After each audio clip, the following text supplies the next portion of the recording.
How to upgrade or buy Facebook Meta subscription. Hello everyone, I am Bishaka and welcome to our channel. Now let's get right into the tutorial. Firstly, go ahead and open the Facebook application on your device and tap on your menu option on the bottom right of your screen.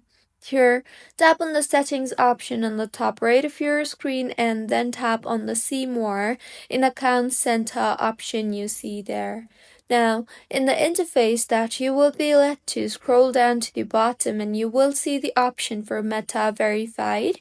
Tap on that and then go ahead and go through the terms and conditions and the benefits that Facebook Meta will give you once you have your Meta subscription. So go through it and then tap on the unlock benefits option you see there.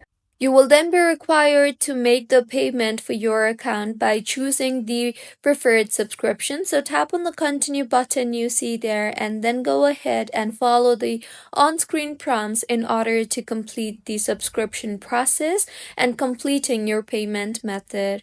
Once your payment method is verified and completed, your Facebook Meta subscription will be activated. So this is how you can upgrade or buy Facebook Meta subscription. If you find this tutorial helpful, please like the video and do comment if you have any queries. Also, do subscribe to our channel for more helpful tutorials like this. See you on the next one.